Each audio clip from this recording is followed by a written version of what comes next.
Hey guys, welcome to another video on my channel. Today I'm going to show you how I made it to 1700 in my Road to 2000 series up until now. I did this in about 3 or 4 months. Obviously when I started this series I was already a pretty good player. I was already rated about 1800 myself. However, I think it's very informative to show you what you should do at which rating level to increase your chess, to increase your elo, to get better. And I will show you through a couple of games and giving a couple of tips in this video how you can improve and simply show you what I did to reach the level I am at right now. And hopefully you can incorporate some of these ideas into your own games and you can improve by looking at them. And yeah, let's just start the video. Enjoy. So for the first section of this video, I wanted to show you a few games I've played in around the 500 to 1000 elo range. In this video I am rated, in this game I'm rated 485. And the first tip I wanted to give you is just try to prevent blunders in one move at this level. Obviously if you are rated around like 400, 500, 600, it's a very difficult game and you are maybe just starting out. The most important thing is just to prevent one move blunders and try to see like if I move some piece where it is not protected, can the enemy take it, stuff like that. Of course it is very difficult to do that and it's easier said than done. However, in this game I played e5 for example, and my opponent immediately went knight g4, which is a move that blunders the knight in one. And yeah, if you want to get better at chess you should try to avoid things like this. You can go knight here, you can go knight here, even knight here, although that is probably not the best either. But yeah, I mean, you just have to be careful about where you place your knight. And in this situation, knight g4 loses the game on the spot because of queen x4. And even though you can play d6, I mean, it doesn't really do anything because I can just move my queen and you are still down a piece. So yeah, the first game here, very quick, I wanted to show you this part of the game. The second game here is another game where I went on to play a relatively normal opening, and in this game everything just kind of went the way it should. My opponent played relatively good also. The only thing that I wanted to show you from this game is that what you want to prevent doing is attacking in one move, and only attacking in one move.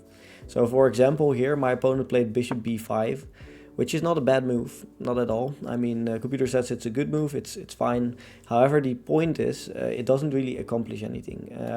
It doesn't really do a whole lot. And sometimes lower rated players can also tend to play these types of moves without actually improving their position. Here, it's arguably a minor improvement for the bishop being on a little bit of a more active square. Although later it might be able to get pushed. It is arguably not even that bad of a move, but in general, moving your piece like this and only attacking it, a queen which can easily move out of the way, is not something you want to do. You want to look at more advanced patterns and try to put your pieces on the correct squares and have an active pieces and strong pieces. So yeah, I mean, a game like this also kind of continued and eventually I won this. But what I wanted to show you from this is just prevent one move attacking of the bishop to the queen here, for example, but also in other situations. Just don't attack something if it can simply be moved. In this game, we also got into a relatively normal opening, although not even very good, because here at this level what you want to avoid and what you will see a lot is the scholar's mate, obviously, the opponents who have tried to scholar mate you. And the scholar's mate, obviously, normally, if I would have played knight here, for example, which also doesn't really do a whole lot. Let's say I played this, he goes bishop c4. Of course, he wants to get some sort of mate here with his queen and his bishop on the f7 square. In the Caro-Kann is arguably probably one of the worst openings to play a scholar's mate against, because I mean, yeah, you can't put your bishop on c4 because it's covered by a pawn. So he decides to play e4, trying to maybe deflect my focus from that square. And I think what my opponent tried to do here is go for g4, g5, trying to kick my knight away and then still go bishop here. However, another mistake, because the g4 pawn is simply not defended, because it is defended by a queen, but it is attacked twice, so it simply can be taken. which is something that that lower rated players sometimes tend to overlook, and simple tactical or attacking or even counting mistakes like this are made at this level. And if you want to get better, you should try to avoid those types of blunders. And another last very good tip in this rating range is to do puzzles, learn basic checkmating patterns, which is just like checkmates in 1, checkmates in 2, winning a piece, simple things like this, for example. Yeah, that's just puzzles are arguably the most important thing to increase your chess elo. If you ask me, at least, I think that is the main thing you should learn. If you want to get better and you do a lot of puzzles, it will become easier. So that's a very important thing. Another game I want to show you is this one, which is already around the 1000 to 1400 level, which is a little bit higher rated, of course. And here, what I wanted to say is severely decrease the amount of blunders. In the below the 1000 range, you can get away with a blunder here and there. But if you get up to 1000 plus or even 1200 plus, blunders will become less and less frequent, and the better you get, the harder it gets to win while making a blunder. And this game I blundered, so yeah, very nice. In this game I tried to defend this knight with my with a knight on e2. However, I forgot that my knight is pinned, so he can simply take the pawn here, which is not a huge blunder, but still minus 1.3 for black, about minus 1.3. So in a game like this, if you blunder like this, what you want to do is try to be annoying like this, try to get your queen active, try to get some sort of counterplay. And as you can see, white is already a little bit better here. The only reason why though is if you play d5, which is a move that I missed. And the queen trade is obviously not always preferable. The computer says it actually is preferable in this situation, but usually you don't want to queen trade here and you want to keep the queen on the board. And yeah, try to be as annoying as possible. Once again, the queen trade should have been accepted here because there is knight f6. So there was another blunder for me. My opponent didn't see it though.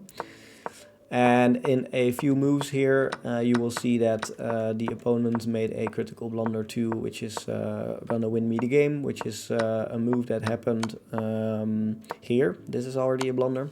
The point is, you can check here, which looks good, but it isn't really good because I can simply retreat my bishop, and now I have an extra bishop. So that is not something you want to do if you want to get the game. And then there was another situation here. This is actually a mate in 2. However, I did not see the mate. I saw bishop xc7, which is a tactical winning of the queen. He has to move his king, and if he does, he loses his queen, which is what I played in the game. And the rest of the game was fairly easy, just a conversion of the piece of the game while I'm up a queen. So both not a perfect game for me by any means, but my opponent made a few blunders here and there too, which meant that the game was eventually won by me.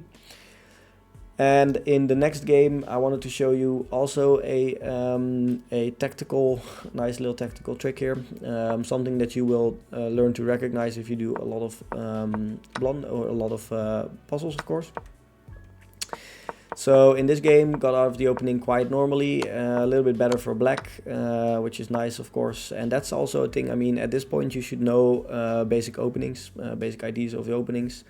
And if you try to, if at this level you try to, just make up things while you go, you have to be very certain about what you do, because if you don't, the opponent will take advantage of it, like I did in this game.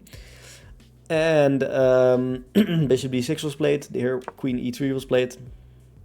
And queen e3 is a mistake, which is a very complex thing to see. I mean, I can't really blame my opponent for not seeing d4 coming here.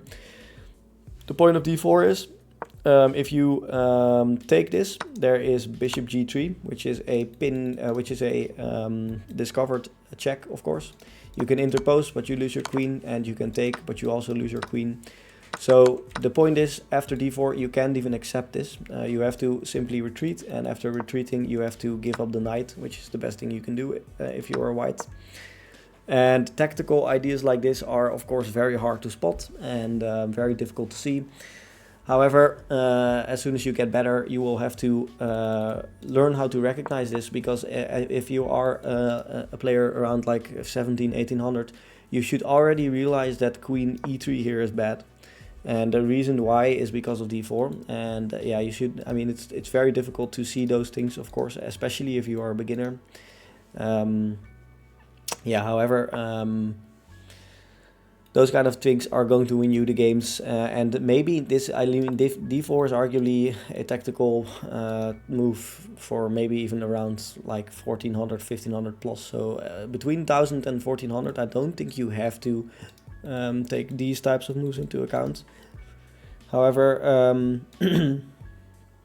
yeah, it is still very very good to do your puzzles and recognize these types of tactical wins, because obviously you're going to win games like this at this level, so very important. So the next game I wanted to show you is this one, which is also a relatively quick game, and also this comes from the tip of knowing your openings and not improvising too much, because if you do and you're going to play stronger opponents, improvising is going to cost you games, because in this game my opponent played it very passively, and I had the opportunity to take advantage of this. So here I got into this structure, which is already very good. This dark squared bishop is very locked out. If you ever decide to take or whatever, my bishop is eyeing your queen, and this already just looks very good, of course. So at a certain point I was able to play knight e4 here, which is a brilliant move, because or at least a great move, because if you the only safe square for the king is for the queen is queen f3, because all the other squares were covered by the knight, by the bishop, by the pawns, and by the pawn and by the queen.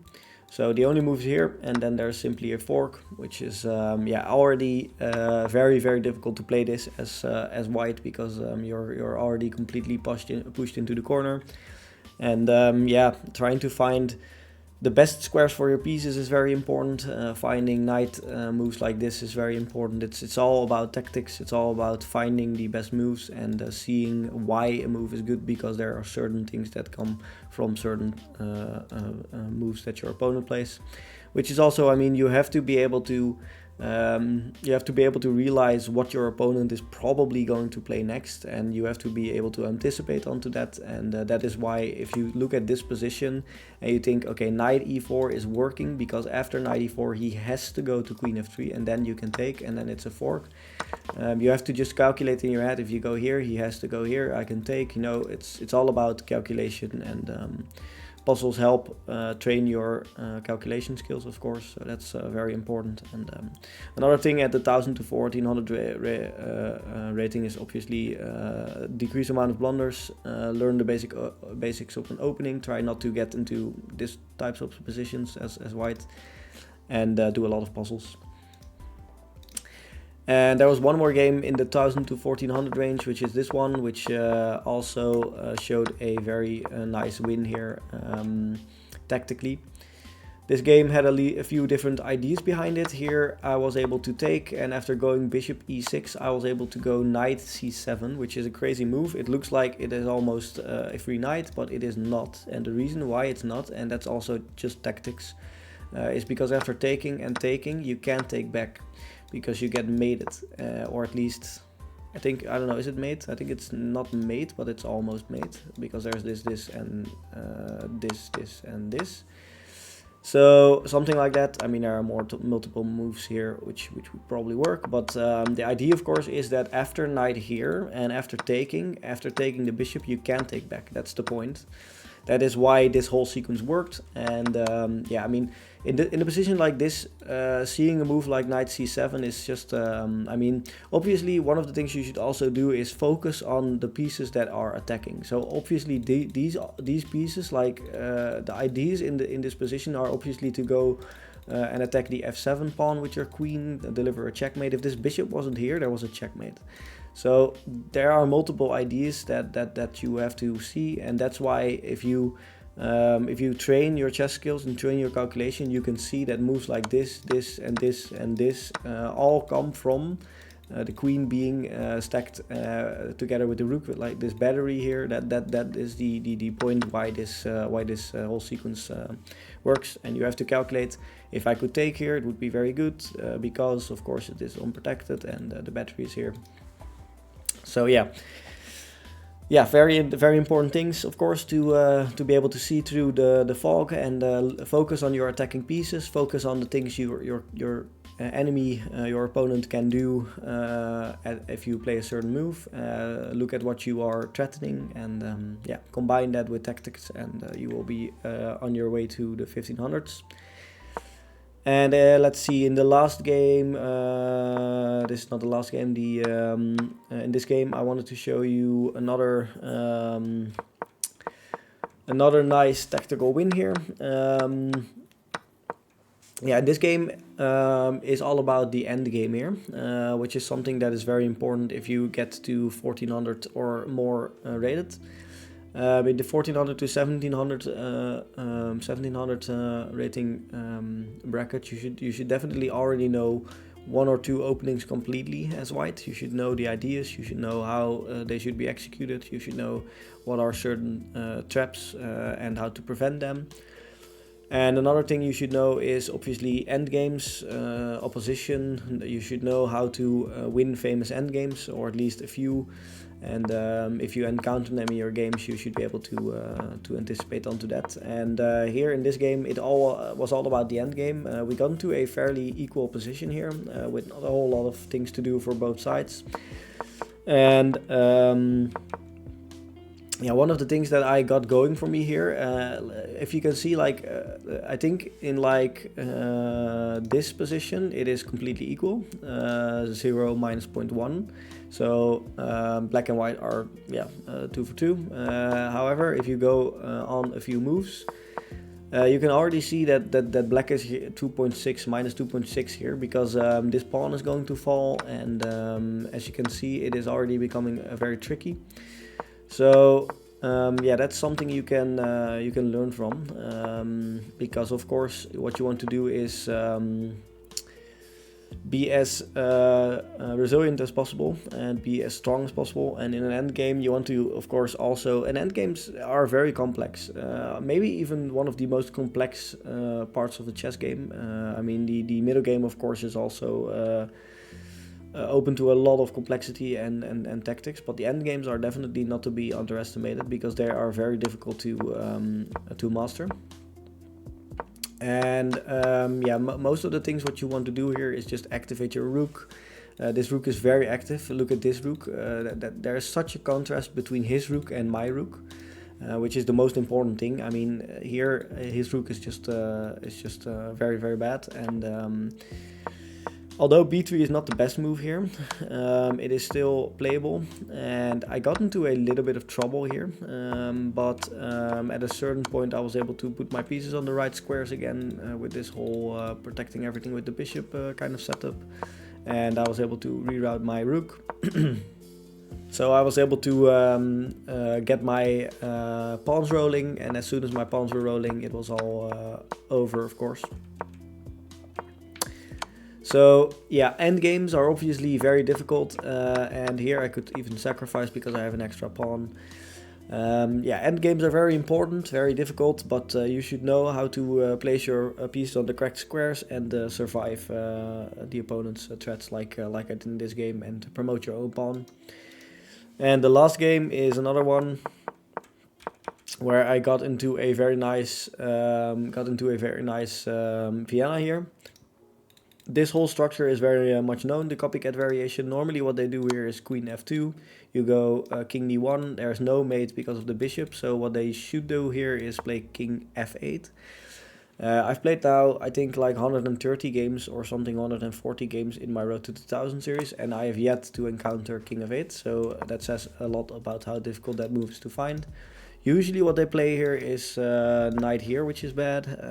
I've seen bishop b6 trying to prevent this, but allowing this still. Yeah, a lot of things actually. Even g6 has been played here. And g6, I believe you have to go knight h3, if I'm not mistaken. Yeah, now you have to go here, and then here, and then here, and then here. the whole complex line, but the idea is to trap the queen maybe, and another idea is of course to take this pawn, of course to fork.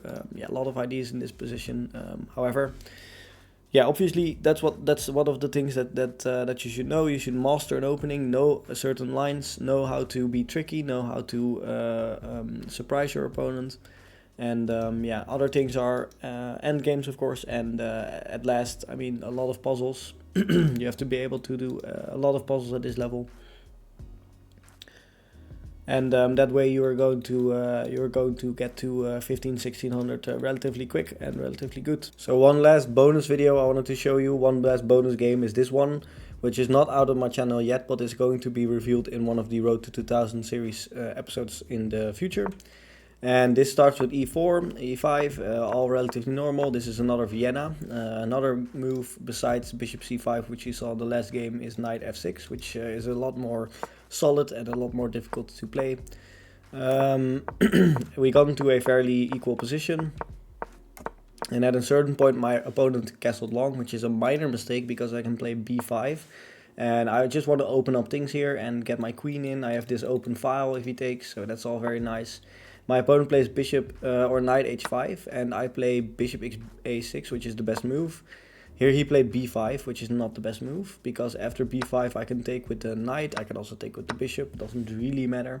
After taking with the knight, he took the c4 bishop, and now I took with my knight and I took with the pawn.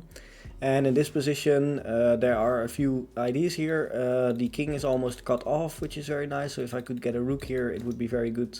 Another idea is to sacrifice my bishop, get my queen into the game. I played rook b1 first. After taking, I played bishop d4 anyways, and here I got my queen relatively active, although I allowed him to block this. I should have played rook b7 here. I played rook b5. And this is a mistake because of bishop d5 knight, and then the position is kind of crumbling. However, that did not happen. Now my opponent took here, and now I have queen c3. And my opponent thought, okay, I have to prevent this mate here, so I go back, and after going back I can block with the knight. However, this does not work because there's knight b4. And I'm still threatening mate. The only real way to stop it is going queen c8, and after going queen c8 there's knight c6, king back, and now there's a rook sacrifice on b8, which has to be accepted, and after accepting there's this, and now there's of course this mate. Yeah, I mean, one more thing, do your puzzles, lots of puzzles.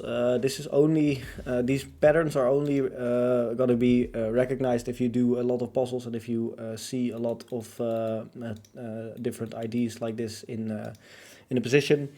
But it all comes from, let's see, from, I mean, obviously here b5 is already very good, and a few moves later here, it all comes from the idea that you recognize that his king is here, that you have to put your rook here, that you have to get your queen into the game.